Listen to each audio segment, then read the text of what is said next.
बिस्मिल्लाहिर्रहमानिर्रहीम।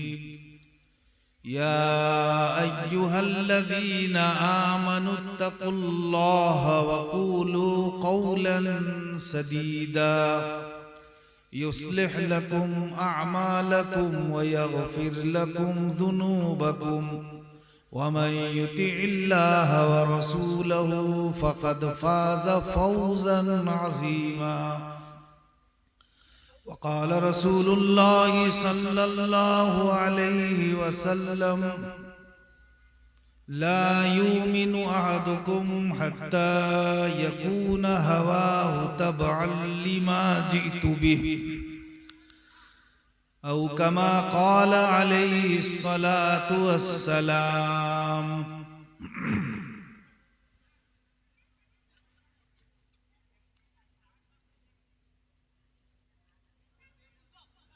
मोहतरम बुजुर्गों और दोस्तों, नौजवान साथियों,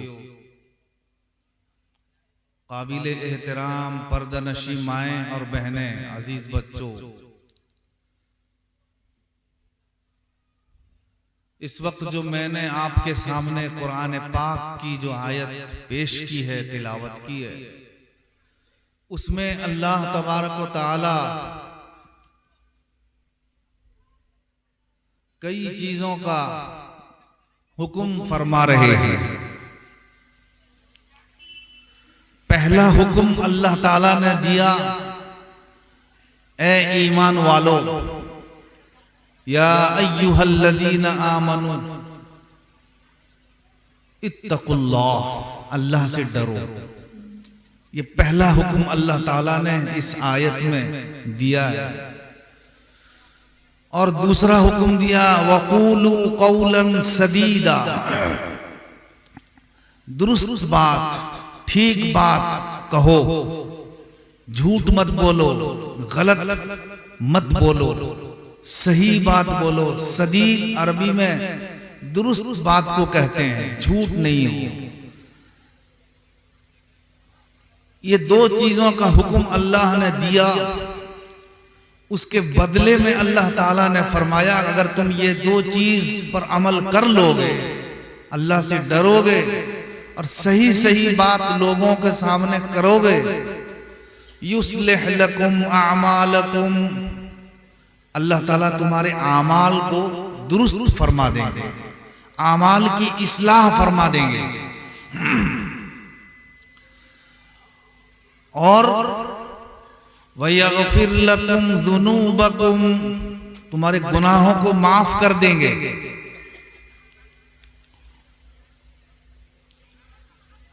और जो आदमी इसको कर लिया,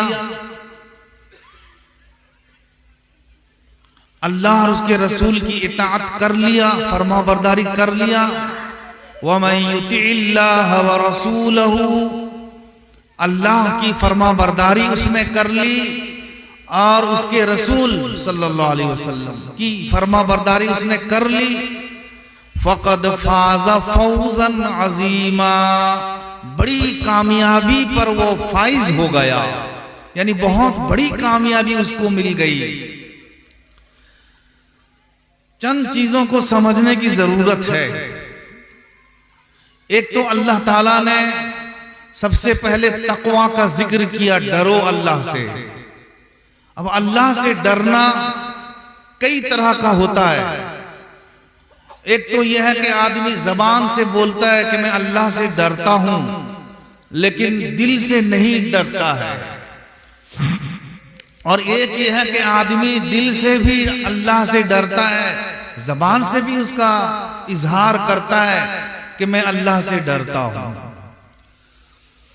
तो यहां तक़वा वो मुराद है, वो डर मुराद है जिसका ताल्लुक दिल से हो और कल्ब से हो। जबान से डरने का यहां कोई इसका ताल्लुक नहीं है। यानी जबान से इसका जाहिर करे आदमी कि मैं अल्लाह से डरता हूं, लेकिन दिल उसका रोकने वाला है, माने है, ये डर कोई माना नहीं रखता है, इस डर की कोई हैसियत नहीं है। ये तो एक मुनाफिकाना हरकत हो गई कि आदमी लोगों के सामने तो जाहिर करे कि मैं अल्लाह से डरता हूं, लेकिन अगर दिल को अपने टटोलता है, दिल के अंदर जो चीज रखा है उसमें जरा सा भी अल्लाह का खौफ और अल्लाह का डर नहीं है, ये तो अल्लाह ताला को धोखा देना होगा। कि लोगों के सामने जाहिर करता है कि मैं अल्लाह से डरता हूं, लेकिन हकीकत में वो अल्लाह से डरता नहीं है, अल्लाह से धोखा ही का मामला है। इसकी मिसाल ऐसे ही है, अभी सऊदी हुकूमत ने ये कानून लगा दिया है कि खाने काबा जहां है नीचे तवाफ वही लोग करेंगे जो उम्रे में आए हैं, जो एहराम पहने हुए हैं।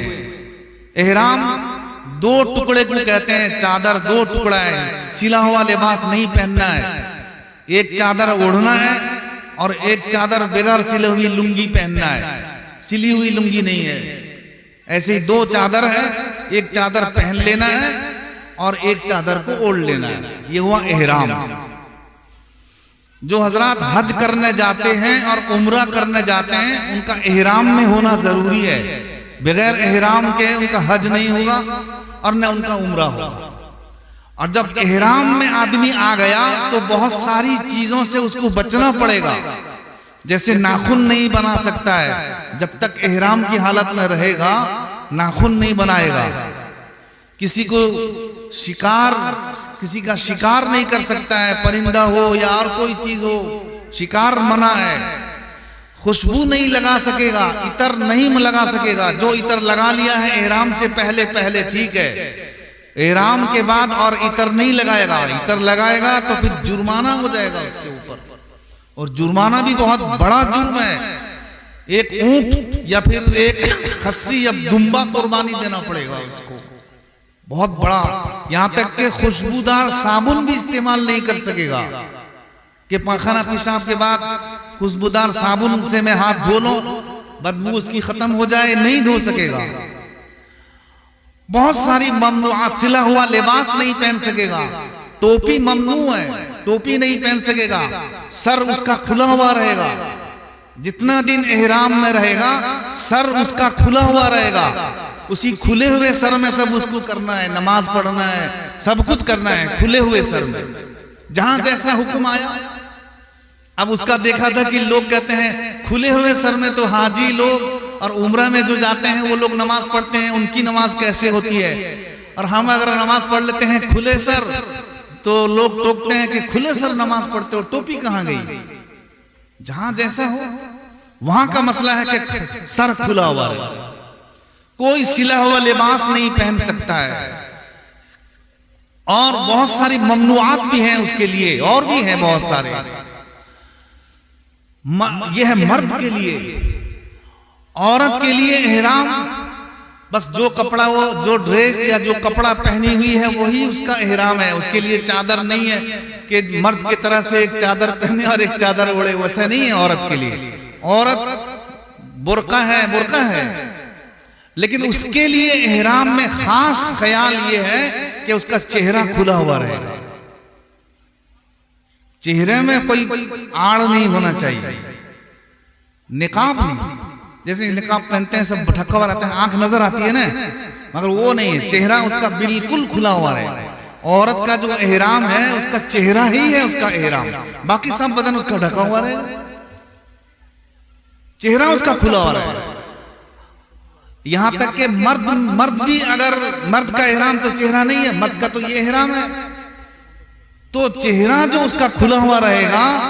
अगर बाई चांस थोड़ी देर के लिए भी कोई कपड़ा उसके चेहरे में लग गया तो उसके लिए भी उसको जुर्माना देना पड़ेगा, सबका देना पड़ेगा उसको। ऊंट कुर्बानी नहीं कि बकरी या दुम्बा कुर्बानी नहीं, थोड़ी देर के लिए कपड़ा बस हो गया उसके चेहरे पे, थोड़ी देर के लिए, 5 मिनट के लिए, 10 मिनट के लिए अनजान में, तो उसको 2-4-5 रियाल जो है सबका करना पड़ेगा, उसको एहतिमाम करना चाहिए। तुम जब एहराम में हो, शरीयत ने तुम्हारे लिए और कोई पाबंदी नहीं लगाई है। खुशबू वगैरह की तो पाबंदी है, नाखून वो भी नहीं बना सकती है, खुशबू वो भी नहीं लगा सकती है, शिकार वो भी नहीं कर सकती है, मगर कपड़ों में ख्याल शरीयत ने इसका ये किया कि तू औरत है तो शरीयत ने कहा कि तेरे लिए एहराम बस चेहरे का खुला हुआ रखना है, इसका एहतमाम करना चाहिए।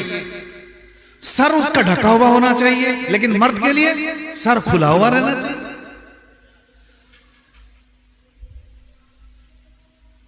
मगर हमारे और आपके सरदार सरकार वाला तबार शाह लौला रूही फिदा अहमद मुज्तबा मोहम्मद मुस्तफ़ा सल्लल्लाहु अलैहि वसल्लम ने इरशाद फरमाया, एक बार दरूद शरीफ भी पढ़ लीजिए। सल्ले अला मुहम्मदिन सल्ले अला मुहम्मदिन सल्ले अला रसूलना सल्ले अला मुहम्मदिन सल्ले अला हबीबना सल्ले अला मुहम्मदिन। है ये वो नाम खाक को पाक करे निखार कर, है ये वो नाम खार को फूल करे संवार कर। मुस्लिम इसी का जिक्र तू सिद्क से बार बार कर। सल्ले अला मुहम्मदिन सल्ले अला मुहम्मदिन सल्ले अला रसूलना सल्ले अला मुहम्मदिन। मैं इश्क पीता पिलाता चला जा मोहब्बत की दुनिया पे छाता चला जा।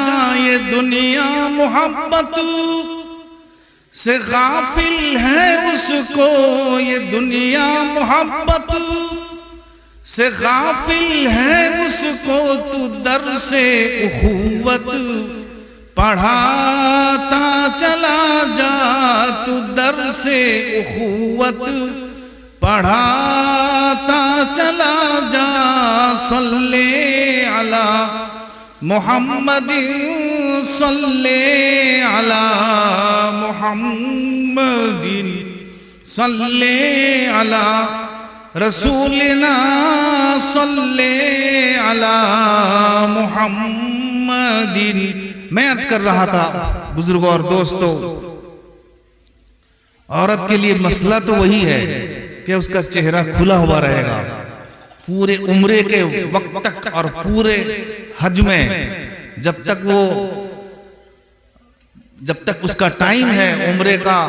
उम्रा जो है सिर्फ तवाफ और सई का नाम है, और आदमी कई घंटों में उम्रे से फारिग हो सकता है। जितनी देर उसको तवाफ में लगे और उसके बाद फिर सई में लगे, सई कर लिया, तवाफ कर लिया, सई कर लिया, और मर्द है तो हलक कर लिया यानी सर मूंड लिया, खत्म, उम्रा उसका हो गया। औरत है तो थोड़ा सा बाल काट ली पोरुए के बकदर, उम्रा उसका हो गया। आदमी 1 घंटे में उम्रे से फारिग हो सकता है। लेकिन हज के लिए तो 5 दिन उसको रुकना पड़ेगा। 1 दिन में हज नहीं होगा, 5 दिन, 8 जिलहिज्जा से लेकर 12 जिलहिज्जा की शाम तक, 8, 9, 10, 11, 12, 5 दिन उसको हज में ही एहराम की हालत में रहना ही पड़ेगा। उसी कपड़े में उसको सोना है, उसी कपड़े में उसको जो है पाखाना पेशाब सब कुछ करना है। वैसे ही सर खुला हुआ रहेगा। सर्दी पड़ रही है, सर ढाक लिहाफ ढाक करके नहीं सो सकेगा, इसलिए कि सर छुप जा रहा है, सर छुपा नहीं सकेगा 5 अय्याम तक। औरत के लिए सिर्फ चेहरे का ख्याल करना है। सोते वक्त में जैसे न ढके उसका चेहरा, न उसका कोई कपड़ा जो है चेहरे से मस करे यानी छुए, इसका एहतमाम करना जरूरी है, हज में भी और उम्रे में भी।